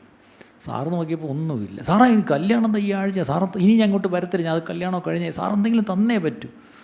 എടോ എൻ്റെ കയ്യിലൊന്നും ഇല്ലല്ലോടോ. ഇങ്ങനെയൊക്കെ നോക്കിയപ്പം അവിടെ ഒരു മൊന്ത ഇരിക്കുന്നു. എന്ത് മൊന്തയാ? സ്റ്റീൽ മൊന്തയല്ല, മറ്റേ ചെമ്പ് മൊന്ത. ഓട്ട് പാത്രം. അവിടെ പപ്പ ഇങ്ങനെ നോക്കി, മമ്മി അവിടെ ഇല്ല. അപ്പോൾ അതൊക്കെ ആ മൊന്ത എഴുതിടോ, ഇതുകൊണ്ട് വിറ്റ് കാര്യം നട. പുള്ളി തൊഴുത് മുടിനകത്തോട്ട് കയറ്റി വെച്ച് അങ്ങ് കൊണ്ടുപോയി. അന്ന് തൊട്ട് മമ്മി തപ്പി അടക്കുക. മൊന്ത കണ്ടില്ല. ഞാൻ സ്കൂളിൽ നിന്ന് വന്നപ്പോൾ, മോനെ നീ മൊന്ത കണ്ടോ? ഇല്ല, മൊന്ത കണ്ടില്ല. ആ ശനിയാഴ്ച ഞാൻ പ്ലാമൂട്ടി ബാർബർ ഷോപ്പിൽ കേരള സലൂണി മുടി വെട്ടാൻ കയറിയിരിക്കുക. അപ്പം എന്നെ പൊതിഞ്ഞ് കെട്ടി ബാർബർ വെട്ടിക്കൊണ്ടിരിക്കുക. അപ്പം അവിടെ 2-3 വാച പിടിച്ചുകൊണ്ടിരിക്കുകയല്ലേ. നാനയൊക്കെ വായിച്ച് തനിതറൊക്കെ വായിച്ച് 3-4 പേര് ബാർബർ ഷോപ്പിൽ ഇരിക്കും. അപ്പോൾ ഈ വെട്ടുന്നവൻ അമ്മമാരോട് വർത്തമാനം പറഞ്ഞിട്ടേ വെട്ടുന്നത്. അപ്പോൾ എന്തോ പറഞ്ഞപ്പം അമ്മമാരോട് ഈ ബാർബർ പറയുക, എടാ ഈ പയ്യനെ അറിയാം, ഇവൻ്റെ അപ്പം ഒരു നല്ല മനുഷ്യനാണ്. ആ സാറ് ഇടയ്ക്ക് നമ്മുടെ പൊടിയല്ലേ, അവൻ കള്ളൻ. അവൻ ഈ ഇടയ്ക്ക് സാറിൻ്റെ അടുത്തൊന്ന് മോടെ കല്യാണം പറഞ്ഞപ്പോൾ സാറിന് പൈസയില്ല, സാറൊരു മൊന്ത എടുത്തു കൊടുത്തു. എനിക്ക് ബാക്കി വെട്ടിയില്ലേലും സാരമില്ല, കാര്യം കള്ളനെ കിട്ടി. പിന്നെ ഞാൻ ആ ബാക്കി അവൻ വെട്ടി, മതി വിട്. ഞാനാ കസരേന്നിറങ്ങി ഒറ്റ ഓട്ടം വീട്ടിലോട്ട് ചെന്ന്, മമ്മി മൊന്തക്കള്ളനെ കിട്ടി. വേറെ ആരുമല്ല, പപ്പായ. പാവം, എൻ്റെ പാവം അമ്മ എന്തുമാത്രം വഴക്ക് പറഞ്ഞെന്നറിയാമോ? അത് എത്ര നാൾ പറഞ്ഞിട്ട് എൻ്റെ അമ്മയുടെ സങ്കടം തീരുന്നില്ല. പാവം, ഈ തമിഴ്നാട്ടിൽ നിന്ന് അമ്മമാർ പാവം, അവരിങ്ങനെ പറഞ്ഞുകൊണ്ടിരിക്കും. എൻ്റെ അപ്പം വളരെ നിസ്സഹായനായിട്ട് ഇങ്ങനെ മാറി അങ്ങ് പോവും. ഒന്നും ഉണ്ടായിട്ടല്ല കൊടുത്തത്. അതിൻ്റെ അർത്ഥം വീട്ടിൽ പോയി ആരും മൊന്ത എടുത്ത് കൊടുക്കരുത്. ഒരു സത്യം പറഞ്ഞാൽ പ്രിയപ്പെട്ടവരെ, ഇതുപോലെ നമുക്ക് ഉള്ളപ്പം കൊടുക്കുന്നത് വലിയ കാര്യമില്ല. ഇല്ലാത്തപ്പം ഒരു കുടുംബം എന്നോടൊന്ന് പറഞ്ഞു, ഞങ്ങൾ PF നിന്ന് ലോൺ എടുത്ത് ബിൽഡിംഗ് ഫണ്ട് ഒരു ചെറിയ തുക തരാൻ ഉദ്ദേശിക്കുന്നു, പ്രാർത്ഥിക്കണേ. I felt happy. വേറൊന്നും കൊണ്ടല്ല, ദൈവം തരുമ്പം കൊടുക്കാം എന്ന് പറഞ്ഞിരിക്കാൻ വേണമെങ്കിൽ. പക്ഷേ ഇല്ല, I will make an effort എന്ന് പറഞ്ഞാൽ അതിനകത്തൊരു സാക്രിഫിഷ്യൽ ഒരു എലിമെൻ്റ് അതിനകത്തുണ്ട്. ഇതുപോലെയാണ് sacrificial serving and practical serving and sacrificial giving. അടുത്തത് കമ്പാഷനേറ്റ് കംഫർട്ടിങ്. എന്താണ്? ആരെങ്കിലും സങ്കടപ്പെട്ടിരിക്കുന്നതാണ്, എന്ത് വയ്യേ, എല്ലാം ശരിയാവും കേട്ടോ ആൻറ്റി, എല്ലാം ശരിയാവും, ഓക്കെ ബി ഹാപ്പി. അതിനകത്തൊരു കമ്പാഷൻ, വെറും തട്ടിപ്പാ. കമ്പാഷനേറ്റ് കംഫർട്ടിങ് എന്ന് പറഞ്ഞാൽ എന്താ? യേശുവോ അവളെ കണ്ട് മനസ്സലിഞ്ഞു, യേശുവോ പുരുഷാരത്തെ കണ്ട് മനസ്സലിഞ്ഞു. ഇവരെ ഇപ്പം ഇങ്ങനെ പറഞ്ഞു വിട്ടാൽ പോകുന്ന വഴിക്ക് അവർ തളർന്ന് വീഴും. രാവിലെ തൊട്ടിരിക്കുക, വിശന്നിരിക്കുക, ക്ഷീണിച്ചു പോവർ. അവർക്ക് ഭക്ഷണം കൊടുക്കണം. നിങ്ങൾ ഇവർക്ക് ഭക്ഷിപ്പാൻ കൊടുപ്പീൻ. കമ്പാഷനേറ്റാണത്. ഇന്ന് നമുക്ക് എത്രത്തോളം ഈ ഒരു അനുകമ്പ, ഈ ഒരു ആർദ്രത, ഈ ഒരു മനസ്സലിവ് നമ്മൾ ആശ്വസിക്കുമ്പോൾ, ചിലപ്പോൾ ആശ്വസിപ്പിക്കാൻ വാക്കുകൾ വേണ്ട. ഞാനൊക്കെ എൻ്റെ ജീവിതത്തിൻ്റെ കുഞ്ഞുനാളിലൊക്കെ ഒരുപാട് എൻ്റെ മാതാപിതാക്കളിലൊക്കെ കണ്ടിട്ടുണ്ട്. അവർക്ക് വാക്കുകളില്ല. എനിക്കിപ്പോഴും ഓർമ്മയുണ്ട്. എനിക്ക് ആ കഥകൾ ഓൺലൈനിൽ പറയാൻ ഇച്ചിരി ബുദ്ധിമുട്ടാണ്. അവരൊക്കെ ജീവിച്ചിരിക്കുന്നത് എവിടെയെങ്കിലും ഇത് കേട്ടാൽ അത് ശരിയല്ല. ഞാൻ അങ്ങനെയുള്ള ഒരു ആർദ്രതയോടെ, കരുണയോടെ, മനസ്സലിവോടെ ആശ്വസിപ്പിക്കുന്ന ആശ്വാസകരെ ഇന്ന് കാണുന്നില്ല പ്രിയപ്പെട്ടവരെ.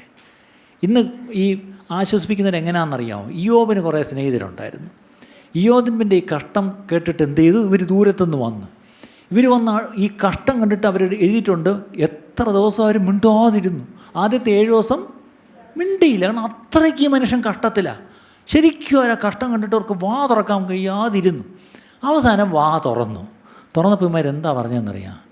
ചുമ്മയല്ല, എന്തെങ്കിലും കാരണം കാണും, ചുമ്മയൊന്നും ഒരാൾക്കിത് വരില്ല, ഇത് ദൈവം ഒരു പണി തന്നത് തന്നെ. അവസാനം ഇയ്യോബിന് ഭ്രാന്ത് പിടിച്ചിട്ട് ആൾ പറഞ്ഞൊരു സ്റ്റേറ്റ്മെൻ്റ് ഉണ്ട്, നിങ്ങളൊക്കെ വ്യസനിപ്പിക്കുന്ന ആശ്വാസകന്മാർ. കണ്ടോ? അപ്പോൾ ഇവർ വന്ന എന്തിനാ? ആശ്വസിപ്പിക്കാൻ. ഇപ്പം എന്തോ ചെയ്യുന്നു? ഇതുപോലെ ഉണ്ട്, അല്ലേ? അവിടെ ദയവായി നമ്മൾ ആരെങ്കിലും ചെന്ന് ആശ്വസിപ്പിക്കുന്നവർ വ്യസനിപ്പിക്കുന്ന ആശ്വാസകന്മാരാകരുത്. പകരം എന്ത് ചെയ്യണം? കമ്പാഷനേറ്റ്, മനസ്സലിവുള്ള ആശ്വാസകന്മാരായിട്ടാണ്. ഇതെല്ലാം തന്നെ പുതിയ നിയമത്തിൽ one another, do it one another, അന്യോന്യം ആശ്വസിപ്പീൻ, അന്യോന്യം സേവിപ്പീൻ, അന്യോന്യം സ്നേഹിപ്പീൻ, അന്യോന്യം, എല്ലാ കാര്യങ്ങളും അന്യോന്യമാണെന്ന് ഓർക്കണം. ശരി, ഈ അന്യോന്യം ചെയ്യണമെങ്കിൽ അതിന് വേണ്ടി ഈ ടൈപ്പ് ഓഫ് ഫെലോഷിപ്പ് ചർച്ചിലുണ്ടാവണമെങ്കിൽ number 1, what is the need? It requires transparency. എന്താണ്? സുതാര്യത ഉണ്ടാവണം, അല്ലെങ്കിൽ സുതാര്യമായിരിക്കണം നമ്മുടെ ബന്ധങ്ങളിൽ. ഒരു ട്രാൻസ്പെറൻസി എന്ന് പറഞ്ഞാൽ എന്താ? അതായത് ഒന്നും മറയില്ല, അല്ലേ? ചിലപ്പോൾ ഇപ്പോഴത്തെ പുതിയ പെൺപിള്ളേർ ചില ടീഷർട്ടൊക്കെ ഇട്ടുകൊണ്ട് വരുമ്പോൾ, മക്കളെ അത് ഒത്തിരി ട്രാൻസ്പെറൻ്റ് ആണ്, കുറച്ചുകൂടെ കട്ടിയുള്ളത്, അല്ലെങ്കിൽ അകത്ത് അടിയിലൊന്ന് എന്നിട്ടിടുക പറയും. ട്രാൻസ്പെറൻ്റ് ആണ്, അല്ലെങ്കിൽ വേറെ സിമ്പിൾ വാക്ക് സീ ത്രൂ എന്ന് പറയും. നമ്മളും അന്യോന്യം സീ ത്രൂ ആയിരിക്കണം, അല്ലെങ്കിൽ ട്രാൻസ്പെറൻ്റ് ആയിരിക്കണം. അതിൻ്റെ അർത്ഥം ഈ റിയൽ ഫെലോഷിപ്പ്, യഥാർത്ഥ കൂട്ടായ്മ എന്ന് പറഞ്ഞത് it is not superficial. Superficial എന്ന് പറഞ്ഞാൽ എന്തുവാ? ഉപരിപ്ലവമായത്. ഇന്ന് ചിലർ നമ്മൾ കാണുമ്പോൾ പ്രൈസ് ദ ലോർഡ് ബ്രദർ, ഒരു ഈ പറയുന്നതിനകത്ത് ഈ പറച്ചിലല്ലാതെ ഒന്നുമില്ല.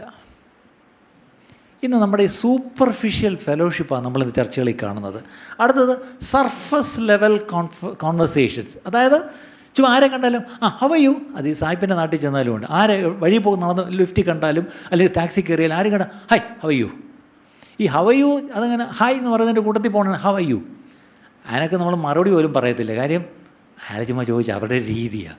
ഇതുപോലെ നമ്മളിന്ന് സഭയെ കാണുമ്പോഴും പ്രൈസ് ദി ലോർഡ്, എന്തുകൊണ്ട് വിശേഷം? ശരി, കുറേ വിശേഷമുണ്ട്, ഇരുന്ന് കേൾക്കുമോ? അതില്ലല്ലോ, അല്ലേ? ഈ കൈ കൊടുത്ത് എന്തുകൊണ്ട് വിശേഷം തോന്നങ്ങ് പോവുക, അല്ലേ? അത് നിന്ന് കേൾക്കാൻ പോലും ഒന്നും നേരമില്ല, അതിനുള്ള മനസ്സും ഇല്ല. പക്ഷെ ചോദിക്കുന്നത് എന്താ? എന്തോ സഹോദരി സുഖമായിരിക്കുന്നുവോ? പണ്ട് ചില പാസ്റ്റർമാരുടെ ശൈലിയുണ്ട്, ബ്രദർ ക്ഷേമമായിരിക്കുന്നുവോ? പണ്ട് ഞാനൊക്കെ കൊച്ചിലെ ഇത് കേട്ടോണ്ടായി വളർന്നത്. പിന്നെയാണ് ആലോചിച്ച് ഈ ക്ഷേമമായിരിക്കുന്നുവോ എന്ന് ചോദിക്കുന്നതൊക്കെ വെറുതെയാണ്. ക്ഷേമമായിരിക്കുന്നില്ല, എന്താ കേൾക്കണോ? അതില്ല. അല്ലേ ക്ഷേമമില്ല, എന്തിനു തരുമോ? അതുമില്ല. പക്ഷേ ചോദ്യം ക്ഷേമമായിരിക്കുന്നുവോ? ഞങ്ങളുടെ വീട്ടിൽ പണ്ട് വരുന്നൊരു പാസ്റ്റർ ചോദിക്കുന്നത്, അതുകൊണ്ട് എനിക്കിത്ര ഓർമ്മ. അതൊരു പ്രത്യേക ശൈലിയിലൊക്കെയാണ് ചോദിക്കുന്നത്, അല്ലേ? ഒന്നും ചോദിച്ചില്ലേലും സാരമില്ല, ഒന്ന് കൂടെ പോയെന്നിരിക്കുമോ? അതാണ് സൂപ്പർഫിഷ്യൽ അല്ല, സർഫസ് ലെവലും അല്ല. It should be genuine. എന്താണ്? ഹൗ ആർ യു ബ്രദർ എന്ന് ഞാൻ ചിലപ്പം ചിലരോട് ഇങ്ങനെ ചോദിക്കും, ഹൗ ആർ യു? അപ്പോൾ ഇങ്ങനെ ഫൈൻ താങ്ക് യു. കുറേ കൂടെ ഞാനിങ്ങനെ മുഖത്തോട്ട് നോക്കിയിട്ട് ഹൗ ആർ യു? പെട്ടെന്ന് അങ്ങ് കരയും, I am not doing well. പിന്നെ അങ്ങ് ഇരിക്കും. പിന്നെ 1 മണിക്കൂർ സങ്കടങ്ങളെല്ലാം കേൾക്കും. ആദ്യം ചോദിച്ചപ്പോൾ എന്താ പറഞ്ഞത്? Fine thank you. അതേ എല്ലാവരും പറയും, നമ്മളായാലും അതേ പറയും. പക്ഷേ ജെന്യുവിനായിട്ടൊരാൾ ചോദിച്ചാൽ എന്ത് പറ്റും? വിൽ ബ്രേക്ക് ഡൗൺ, അല്ലേ? ഇതാരും ചോദിക്കുന്നില്ല. അതാ ഇന്നത്തെ എല്ലാവരുടെയും സങ്കടം. ഇതെല്ലാം പാസ്റ്റർ തന്നെ ഒന്ന് ചോദിക്കണമെന്നില്ല പ്രിയപ്പെട്ടവരെ. Find someone with whom you can really be genuine, അല്ലേ? ആ ഒരു ആത്മാർത്ഥതയുള്ള ഹാർട്ട് ടു ഹാർട്ട് ഷെയറിങ്, ഹൃദയത്തിൽ നിന്ന് ഹൃദയത്തിലേക്ക് ഷെയർ ചെയ്യുന്ന ഒരു അന്തരീക്ഷം സഭയിൽ വരണമെങ്കിൽ there should be a safe environment. ഒരു വളരെ സേഫായ ഒരു അന്തരീക്ഷം വേണം. എന്തിൻ്റെ? Of acceptance. എന്നെ ഇവർ തള്ളത്തില്ല. എൻ്റെ കൂട്ടായ്മയിൽ ചെന്ന് ഞാൻ ഉള്ളത് പറഞ്ഞാൽ അവരെന്നെ താഴ്ത്തി കാണത്തുമില്ല, എന്നെ തള്ളത്തുമില്ല, എന്നെ എന്ത് ചെയ്യും, അംഗീകരിക്കും. ഒരു തെറ്റ് പറ്റിയാൽ പോലും ഓടി വന്ന് പറയാൻ പറ്റുന്ന സ്ഥലം എവിടെയാണ്? ഇപ്പം പിള്ളേർക്ക്, പ്രത്യേകിച്ച് പെൺകുഞ്ഞുങ്ങൾക്ക് അമ്മമാർ കൊടുക്കുന്നൊരു ഉപദേശമാണ്, മോളെ എന്തെങ്കിലും പറ്റിയാൽ വേറെ ആരെങ്കിലും പറഞ്ഞ് മമ്മി ഇത് അറിയരുത്, മോൾ ഓടി വന്ന് മമ്മിയെടുത്ത് പറയണം.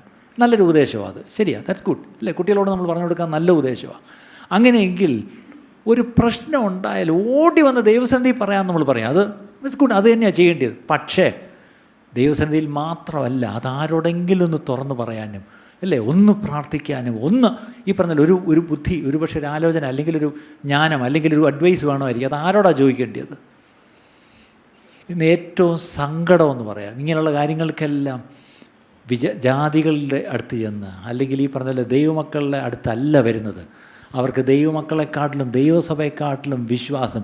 ഇടയ്ക്ക് ഒരാൾ വന്നിട്ട് ഞങ്ങൾക്കൊരു കൗൺസിലറെ വേണം. അപ്പം ഞാൻ പറഞ്ഞു കൗൺസിലിംഗ് അല്ലേ, ഓക്കെ, പക്ഷേ ഒരു കാര്യം, we don't need any Christian counsellors. എന്താണ്? ക്രിസ്തീയരായ ഒരു കൗൺസിലേഴ്സിനും വേണ്ട, ഞങ്ങൾക്ക് സെക്കുലർ കൗൺസിലിംഗ് മതി. അപ്പം ഞാൻ ചോദിച്ചു, അതെന്താ അങ്ങനെ പറയാൻ കാര്യം? Because they tell the truth. മുഖത്ത് നോക്കി പറയും അല്ലേ? ഈ ക്രിസ്ത്യൻ കൗൺസിലേഴ്സ് എന്ന് പറയുന്നതിന് അത്ര മുഖത്ത് നോക്കി ഇപ്പം പറയുന്നില്ല. നമ്മൾ ഒരു പരുവത്തിലേക്ക് ഇങ്ങനെ പറഞ്ഞ് ഇങ്ങനെ പൊതിഞ്ഞ്. അപ്പോൾ സെക്കുലർ കൗൺസിലേഴ്സ് എന്ത് ചെയ്യുന്നു? മുഖത്ത് നോക്കി ഉള്ളതങ്ങ് പറയും. അതുകൊണ്ട് നന്നാവണമെങ്കിൽ നന്നായിക്കോണം, ഇതാണ് ഞങ്ങൾക്ക് മനസ്സിലായത് വർത്താനം പറഞ്ഞു തരുന്നത്. കണ്ടോ? അതിനകത്തൊരു സത്യം ഇല്ലാതില്ല. അപ്പം ഈ ആക്സെപ്റ്റൻസ് ഉള്ളിടത്ത് മാത്രമേ ഒരാൾ ഹൃദയം തുറക്കത്തുള്ളൂ. അടുത്തത് എൻ്റെ കൂടെ പോകുന്നൊരു കാര്യം, കോൺഫിഡൻഷ്യാലിറ്റി. എന്താണ്? രഹസ്യ സ്വഭാവമുള്ളത് രഹസ്യമായിട്ട് വയ്ക്കാൻ തന്നെ എന്ത് ചെയ്യണം? പഠിക്കണം. ഇന്നത്തെ പ്രശ്നം, സഭയിലെങ്ങാനും വന്ന് പ്രാർത്ഥിക്കാനെന്നും പറഞ്ഞെങ്ങാനും ഒരു പ്രാർത്ഥനാ വിഷയം പറഞ്ഞു പോയാൽ വീട്ടിൽ ചെല്ലുന്നതിന് മുമ്പ് വാട്സാപ്പ് ഗ്രൂപ്പ് വഴി അത് ഗ്രൂപ്പിലെല്ലാവരും വായിച്ചു. എന്താണ്? ഞാനിന്ന് സഭയിൽ സഹോദരിമാർ മാത്രമേ ഉണ്ടെന്ന് പറഞ്ഞുകൊണ്ട് പറഞ്ഞതാണ്, ബ്രദേഴ്സ് ഫെലോഷിപ്പിന് വന്നപ്പം പറഞ്ഞതാണ്. പക്ഷെ എന്തു പറ്റി? അത് പൊടിപ്പും തൊങ്ങലും വെച്ച് അങ്ങ് പോയി. കോൺഫിഡൻഷ്യാലിറ്റി ഇല്ലാത്തതാണെന്നത് ഏറ്റവും വലിയ പ്രശ്നം അല്ലേ?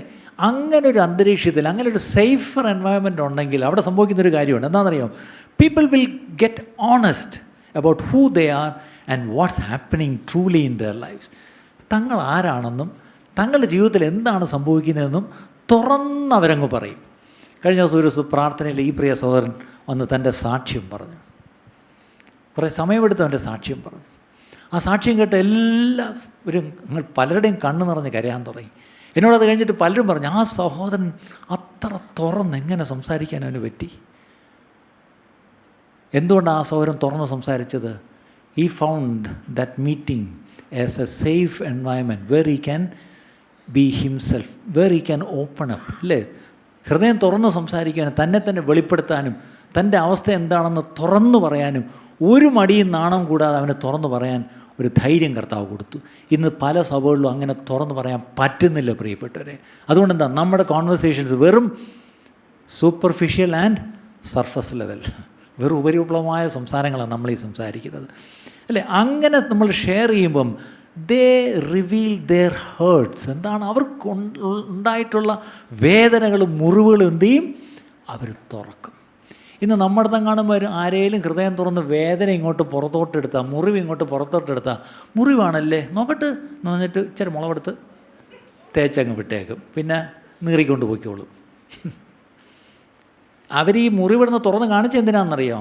ഗിലെയാദിലെ സുഗന്ധ ലേപം ഉണ്ട്. പക്ഷെ ലേപം എടുത്ത് വരട്ടിയപ്പോൾ അമൃതാഞ്ജനം ആയിപ്പോയി, നീറുന്നു അല്ലേ? ഇതാണ് പ്രശ്നം. നമ്മുടെ കയ്യിൽ ദൈവം തന്നിരിക്കുന്നത് ഗിലെയാദിലെ സുഗന്ധ ലേപം തന്നെയാണ് പ്രിയപ്പെട്ടവരെ. മുറിഞ്ഞിരിക്കുന്നവരെ ആശ്വസിപ്പിക്കാൻ, വാക്കുകൊണ്ട് ആശ്വസിപ്പിക്കുവാൻ ദൈവം നമുക്ക് അങ്ങനെ ഒരു കൃപ തന്നിട്ടുണ്ട്. അങ്ങനെ ഒരു അഭിഷേകമാണ് ദൈവമക്കൾക്കുള്ളത്. പക്ഷേ ഇന്ന് പലപ്പോഴും അങ്ങനെ വന്ന അവരുടെ മുറിവുകളൊന്ന് തുറന്ന് പറയാൻ, അല്ലെങ്കിൽ എക്സ്പ്രസ് ദെയർ ഫീലിങ്സ്, അവരുടെ വിചാരങ്ങൾ എന്താണെന്നൊന്ന് തുറന്നൊന്ന് പറയാൻ, അല്ലെങ്കിൽ കൺഫസ് ദെയർ ഫെയിലിയേഴ്സ്, അവർക്കുണ്ടായ ചില പരാജയങ്ങൾ, പറ്റിപ്പോയ ചില തെറ്റുകൾ. എന്തിനാ? ഒരു പാപം ചെയ്തു പോയിട്ടുണ്ടെങ്കിൽ ആരോടെങ്കിലും ഏറ്റുപറയും. ദൈവത്തോടാണെന്ന് പറയും, ശരിയാണ്, ദൈവത്തോട് തന്നെയാണ്. പക്ഷെ ഒരാളോടും കൂടെ പറയുന്നത് എപ്പോഴും നല്ലതാണ്. കാര്യം അവർക്ക് ഈ കുറ്റബോധം അങ്ങ് മാറും. രണ്ട് പിശാച് പിന്നെ അവരെ ഇട്ട് വേട്ടയാടത്തില്ല അല്ലേ? അടുത്തത് ഡിസ്ക്ലോസ് ദെയർ ഡൗട്ട്സ്. ചിലപ്പോൾ ചില സംശയങ്ങളുണ്ട്.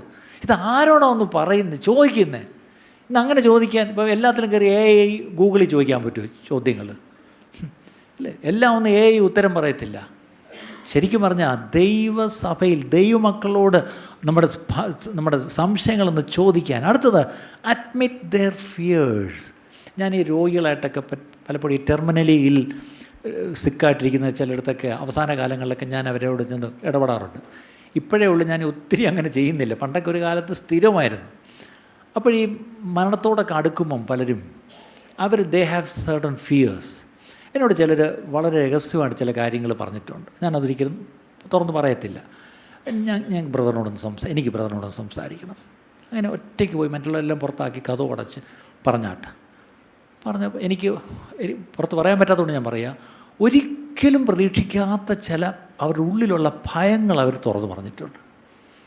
ഞാൻ തന്നെ ഞെട്ടിപ്പോയിട്ട്, ഞാൻ ഒട്ടും പ്രതീക്ഷിക്കാതെ ഏറ്റവും ആത്മീയരെന്ന് പറയുന്നവർ അവരുടെ ഉള്ളിലെ ചില ഭയങ്ങൾ പറഞ്ഞിട്ടുണ്ട്. പക്ഷെ എനിക്ക് I'm happy, I'm glad that they opened up. അവർ തുറന്ന് ചോദിച്ചത് കാര്യമായി. ഞാൻ തന്നെ എനിക്കിപ്പോഴും ഓർമ്മയുണ്ട്, ഒരു അങ്കിൾ എന്നോട് ചോദിച്ചൊരു ചോദ്യത്തിന് എനിക്ക് ഉത്തരവില്ല. ഞാൻ ആകെ പരിങ്ങി. ഞാൻ പറഞ്ഞു, അങ്കിളെ honestly speaking I don't have an answer. അവിടെ അദ്ദേഹം പറഞ്ഞു, ബ്രദർ എനിക്ക് ഉത്തരം വേണ്ട, പക്ഷേ I want to express it to someone. മരിക്കുന്നതിന് മുമ്പ് എനിക്ക് ആരോടെങ്കിലും ഒന്ന് പറയണം. ഞാൻ പറഞ്ഞു, നമുക്ക് പ്രാർത്ഥിക്കാം. ഞാൻ അദ്ദേഹത്തിൻ്റെ കൈ പിടിച്ച് കരഞ്ഞുകൊണ്ട് പ്രാർത്ഥിച്ചു. അദ്ദേഹവും കരഞ്ഞു, ഞാനും കരഞ്ഞു. ഉത്തരം കിട്ടിയില്ല, പക്ഷേ ഞങ്ങൾ തമ്മിൽ പറഞ്ഞ് പ്രാർത്ഥന കഴിഞ്ഞപ്പം ഞങ്ങൾ കെട്ടിപ്പിടിച്ചു. അദ്ദേഹം കെട്ടിപ്പിടിച്ച് കരഞ്ഞു. എന്നിട്ട് പറഞ്ഞു, എൻ്റെ സംശയം മാറി. ഞാൻ പറഞ്ഞു, ഞാൻ ഉത്തരം പറഞ്ഞില്ലല്ലോ. ഇല്ല, ദൈവം എനിക്ക് ഉത്തരം തന്നു. കാര്യം മനസ്സിലായോ പ്രിയപ്പെട്ടവരെ? ഇതുപോലെ എത്ര ശുശ്രൂഷകളാണ് ദൈവം നിങ്ങൾ ഓരോരുത്തർക്കും വെച്ചിരിക്കുന്നതെന്നറിയാമോ? ഇതൊക്കെ ചെയ്യാതെ നിങ്ങൾ ഞായറാഴ്ച പള്ളിയിലേക്ക് മാത്രം വന്ന് ഒരു നല്ല കൂട്ടായ്മയും വന്ന് പാട്ടും പാടി വചനവും കേട്ട് നമ്മൾ പോകാനല്ല ദൈവം നമ്മളെ വിളിച്ചിരിക്കുന്നത്. ദൈവസഭയെന്ന് പറഞ്ഞാൽ ദൈവ കുടുംബമാണ്. പക്ഷെ ആ കുടുംബത്തിൽ ദൈവം വെച്ചിരിക്കുന്നത് ഇങ്ങനെ ചില ശുശ്രൂഷകൾ നമ്മൾ ഏൽപ്പിച്ചും കൂടെയാണെന്നുള്ള കാര്യം മറക്കരുത്. അടുത്തതിൻ്റെ കൂടെ പോകുന്നതാണ് അക്നോളജ് ദെയർ വീക്ക്നെസ്സസ്. ചിലപ്പോൾ someone is struggling with some area. ഇത് ആരോടും പറയാൻ പറ്റത്തില്ല, പക്ഷേ ഇത് ആരോടെങ്കിലും ഒന്ന് പറയുമ്പം they get help, അല്ലേ? അല്ലെങ്കിൽ മിനിമം നമ്മൾ പറയാറുണ്ട്, ഒന്ന് പ്രാർത്ഥിക്കുകയെങ്കിലും ചെയ്യുമല്ലോ. അയ്യോ, പ്രാർത്ഥിക്കുക ചെയ്യേണ്ടത്, അതാണ് ആദ്യം ചെയ്യേണ്ടത്, അല്ലേ? അപ്പം ഇത് ആരോടെങ്കിലും ഒന്ന് തുറന്നു പറയാൻ, I am struggling with something. പ്രത്യേകിച്ച് ചെറുപ്പക്കാരോട് സംസാരിച്ചാൽ അറിയാം, they have a lot of things which they are struggling with. പക്ഷെ അവരെല്ലാവരും പറയത്തില്ല. അവർ പേരൻസിനോട് പറയാൻ പറ്റത്തില്ല, ടീച്ചേഴ്സിനോട് പറയാൻ പറ്റത്തില്ല, ചർച്ചയിൽ വന്ന പാസ്റ്ററോടും കൂട്ടരോടും ഒട്ടും പറയാൻ പറ്റത്തില്ല. ഇതൊക്കെയാണ് ഒരു പ്രശ്നം. പക്ഷെ ഇത് ആരോടെങ്കിലും ഷെയർ ചെയ്യണ്ടേ, അല്ലേ? അടുത്തത് and ask help and prayer. എന്നെ ഒന്ന് സഹായിക്കാമോ, എനിക്ക് വേണ്ടി ഒന്ന് പ്രാർത്ഥിക്കാമോ എന്നിത് ആരോടാണ് പോയി ചോദിക്കേണ്ടേ? എനിക്കൊക്കെ ഈ വരുന്ന കോളുകളിൽ ഒരു നല്ലൊരു പങ്ക് കോള് എന്ത് പറഞ്ഞിട്ടാണ് വിളിക്കുന്നതെന്നറിയാം. ഒരു കോള് വന്ന് എടുക്കുക, ഹലോ പ്രാർത്ഥനാ ഗോപുരമാണോ? ഞാൻ പറഞ്ഞു, നിങ്ങൾക്കിത് എവിടെ നിന്ന് ഈ നമ്പർ കിട്ടി? അത് ടി വിയിൽ നിന്ന് കുറിച്ചെടുത്ത്. നമ്മൾ ടി വിയിൽ നമ്പർ കൊടുക്കാറില്ല, ഇത് എവിടെ നിന്ന് കുറിച്ചതാണെന്നറിയത്തില്ല. അപ്പോൾ അതിൻ്റെ അർത്ഥം ഇതുപോലെ പ്രാർത്ഥനയ്ക്ക് പരതി ഓടി നടക്കുന്ന ഒരു വലിയ സമൂഹം നമ്മുടെ ഇടയിൽ ഉണ്ട് പ്രിയപ്പെട്ടവരെ. ഗൗരവമായിട്ടെടുക്കുക. ഞാൻ ചോദിച്ചോട്ടെ, നിങ്ങളുടെ അടുത്ത് ആരെങ്കിലും ഒരാൾ എനിക്ക് വേണ്ടി ഒന്ന് പ്രാർത്ഥിക്കണേ എന്ന് പറഞ്ഞ് നിങ്ങളുടെ അടുത്തൊരു പ്രാർത്ഥന സഹായം അല്ലെങ്കിൽ ഒരു പ്രാർത്ഥന ആവശ്യം പറഞ്ഞുകൊണ്ട് നിങ്ങളുടെ അടുത്ത് വരാറുണ്ടോ? വരാറുണ്ടെങ്കിൽ ദാറ്റ്സ് എ ഗുഡ് സൈൻ. ഇല്ലെങ്കിൽ you have to check your life. പിന്നെ എന്തിനാണ് ദൈവം നിങ്ങളെ വെച്ചിരിക്കുന്നത്, അല്ലേ? ഇന്ന് മുതൽ നിങ്ങൾ പ്രാർത്ഥിക്കുക, കർത്താവേ ഐ എം അവൈലബിൾ ലോർഡ്. എനിക്ക് ഇഷ്ടംപോലെ സമയമുണ്ടപ്പാ, ഞാനിപ്പോൾ ജോലി കഴിഞ്ഞു റിട്ടയർ ചെയ്തു, അല്ലെങ്കിൽ എനിക്കിപ്പം വീട്ടിൽ സമയമുണ്ട്. കർത്താവേ ഞാൻ ആരുടെ അടുത്ത് വേണമെങ്കിലും പോയിരിക്കാം, ആർക്ക് വേണമെങ്കിലും ഒരു സഹായം ഇങ്ങനെ ആവശ്യമുണ്ടെങ്കിൽ ഞാൻ പോകാം കർത്താവേ, ഞാൻ അവരുടെ കൂടി ഇരിക്കാം, ഞാൻ അവരുടെ കൂടി കേൾക്കാം കർത്താവേ. നിങ്ങൾ പോയി അങ്ങോട്ടങ്ങ് കൗൺസിലിങ് ചെയ്ത് കളയരുത്, അവരുടെ കേൾക്കണം. കൗൺസിലിംഗ് എന്ന് പറഞ്ഞാൽ ഒന്നാമത്തെ കാര്യം അവർ പറയുന്നത് കേൾക്കുന്നതാണ്, അല്ലേ? അങ്ങനെ ഈ പറഞ്ഞ പോലെ ഈ പ്രാർത്ഥിക്കുവാൻ ആരെങ്കിലും ഒന്ന് പ്രാർത്ഥിക്കാൻ ഓടി നടക്കുന്നവർ ഈ ദേശത്തുണ്ട് പ്രിയപ്പെട്ടവരെ. അങ്ങനെയുള്ളവർക്ക് മുമ്പിൽ പോയി അവർക്ക് പറയാനുള്ളതെന്ന് കേട്ടിട്ട് അവർക്ക് വേണ്ടി ആത്മാർത്ഥമായിട്ട് കമ്പാഷനേറ്റായിട്ട് ഒന്ന് പ്രാർത്ഥിക്കാൻ നമുക്ക് ദൈവം കഴിയുമോ?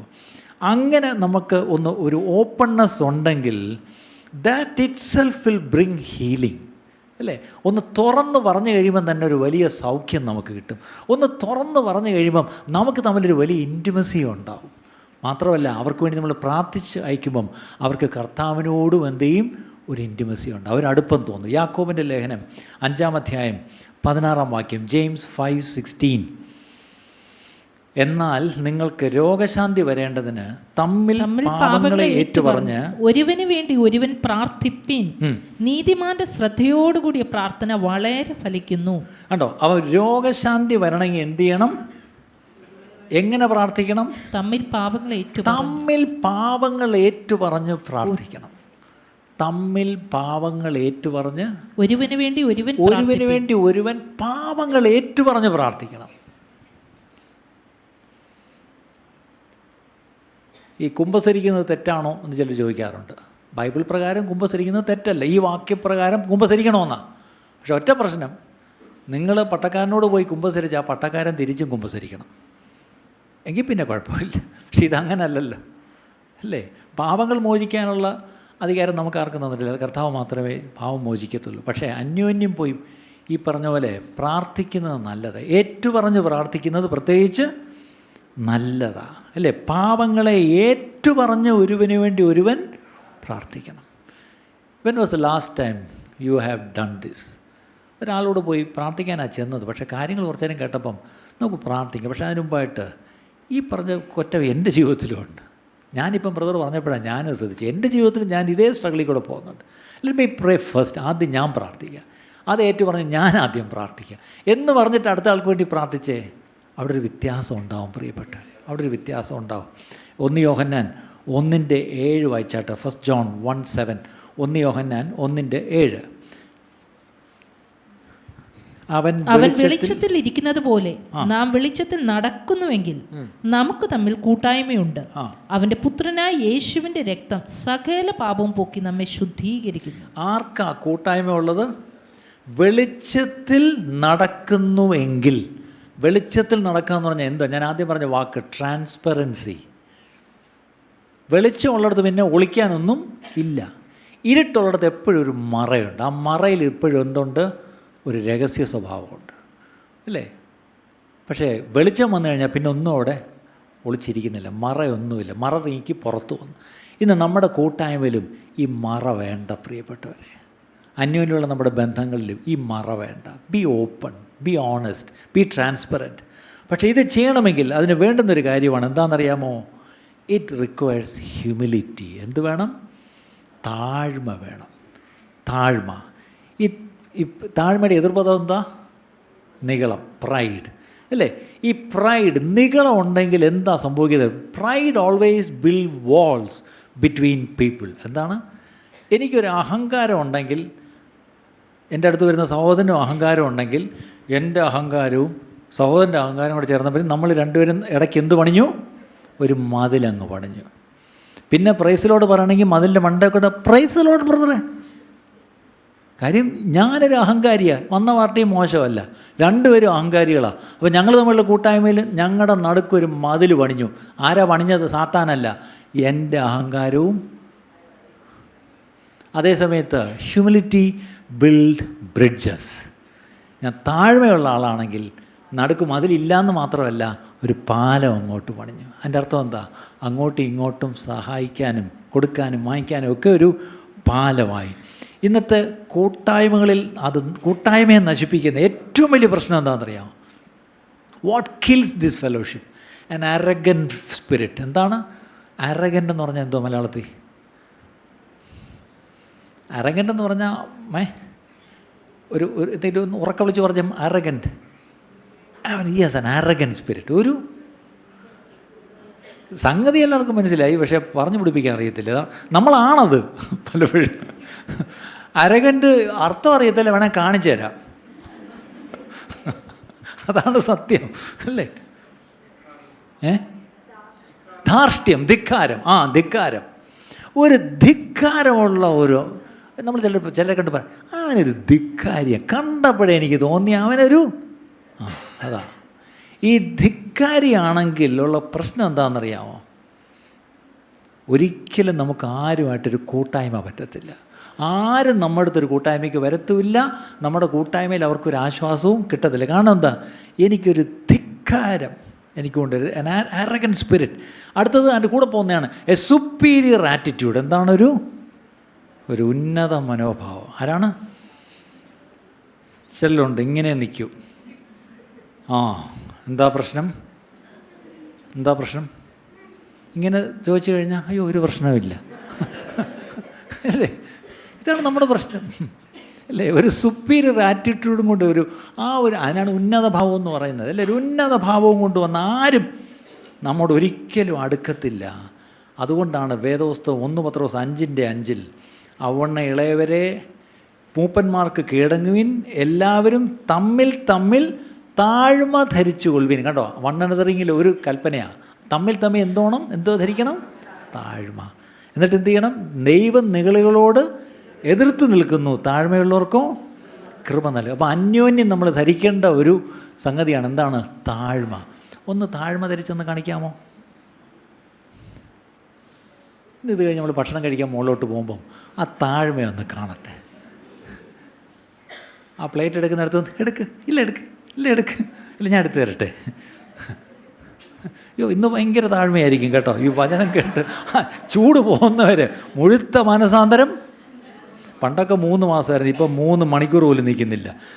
അതല്ലേ പ്രശ്നം. ഇവിടെ നിന്ന് ഇറങ്ങി വീട്ടിൽ ചെല്ലുമ്പോഴത്തേക്കും മാനസാന്തരം പോയി കഴിയും അല്ലേ? ഹ്യൂമിലിറ്റി എന്ന് പറഞ്ഞാൽ എന്താ? God doesn't want us to be independent or dependent. God wants us to be interdependent എന്ന് പറയും. എനിക്ക് നിന്നെ വേണം, നിനക്ക് എന്നെയും വേണം. എനിക്ക് സ്വതന്ത്രമായിട്ട് ജീവിക്കാനും പറ്റത്തില്ല, ഞാൻ എന്നും നിന്നെ ആശ്രയിച്ച് ജീവിക്കാനും പറ്റത്തില്ല. പകരം എനിക്ക് നിന്നെയും നിനക്കെന്നെയും വേണം. അവിടെയാണ് 1 കൊരിന്ത്യർ 12 25 1 Corinthians 12:25 ശരീരത്തിൽ ഭിന്നത വരാതെ അവയവങ്ങൾ അന്യോന്യം ഒരുപോലെ കരുതണം. ദൈവം കുറവുള്ളതിന് അധികം മാനം കൊടുത്തുകൊണ്ട് ശരീരത്തെ കൂട്ടിച്ചേർത്തിരിക്കുന്നു. അതിൻ്റെ സമയക്കുറവുകൊണ്ട് ഞാനത് വിശദീകരിക്കുന്നില്ല. ദൈവത്തിൻ്റെ ആ ജ്ഞാനം നോക്കിയേ, എങ്ങനെയാണ് നമ്മുടെ ശരീരത്തിൽ ഓരോ അവയവങ്ങളെ പ്ലേസ് ചെയ്തിരിക്കുന്നത്, കണക്ട് ചെയ്തിരിക്കുന്നത്. ചിലതിനെ പുറത്ത് എക്സ്പോസ് ചെയ്തിട്ടുണ്ട്. ഇപ്പം എൻ്റെ മോഹം നിങ്ങളെല്ലാം കാണുന്നു അല്ലേ? നമ്മൾ മൂടി വെച്ചിരിക്കുന്നുണ്ട്. അഴക് കുറഞ്ഞുകൊണ്ട്, അഴക് കൂടിയതുകൊണ്ട്, എല്ലാം ഉണ്ട്. പക്ഷെ എല്ലാം അതിൻ്റെ ബാലൻസ്ഡ് ആയിട്ടാണ് കർത്താവ് വെച്ചിരിക്കുന്നത്.